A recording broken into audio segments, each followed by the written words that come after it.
Hi, I'm Mike Schott, And I'm Ellen Schott. and this is our home. This is our only remaining asset, and we are in foreclosure. I was unemployed briefly in between jobs, and to tide us over at that time, I cashed out our 401k. And in addition, in about the same period of time, I was diagnosed and treated for prostate cancer, and have had both my hips replaced. He's looking at possible hip surgery again. But So, we're uninsured, so I don't know. Can't help it. Not now.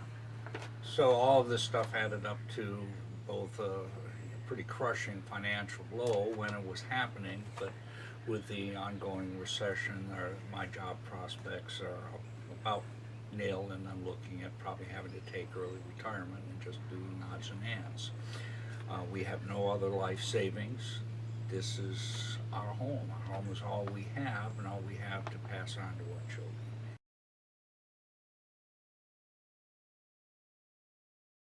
One of the things we relied on was a home. Buying a home should always get you equity and investment for future use. It's probably the best investment you could ever make. That's what anybody told us.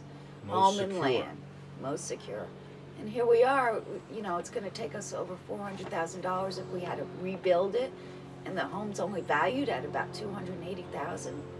God, we lost everything. This is crazy. We have been working with our lender for 2.5 years to try to get a modification on this loan so we can stay in the home. And we even got as far as a trial modification, which everybody tells us that's it, you're going to get your modification. Well, we made the 3 payments on time according to the bank, and we were under the assumption, okay, this is it, we're going to get our loan. Well, about a month after this trial modification, they sent back all the money with a note that they misappropriated the funds.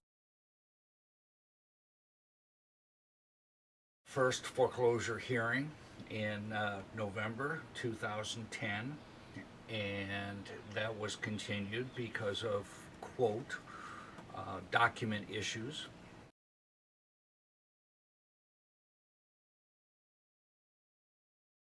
We were not allowed at that hearing or subsequent hearings to present any of the evidence that we had found during the course of this long process that would indicate that in fact the mortgage servicer did not hold the mortgage or title to the land, that some of the affidavits were not prepared properly, and some of the hearing notices were in fact fraudulently signed.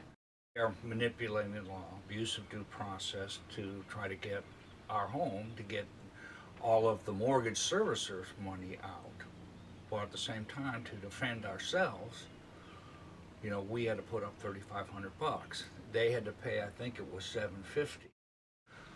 On top of trying to find work and make ends meet, we have 2 sons that are very concerned about if they're going to have a home to come back to at night.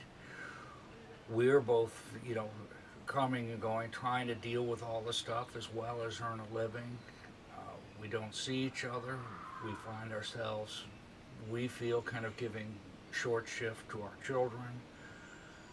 The stress is horrendous. The amount of time and effort it takes to respond to these document requests only, or go to court hearings, or get ready for court hearings that are put off, not to mention the upcoming appeal and lawsuit. This is huge.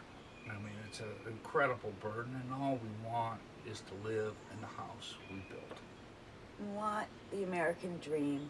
We've been so drilled in our heads as children that we have a right to home ownership.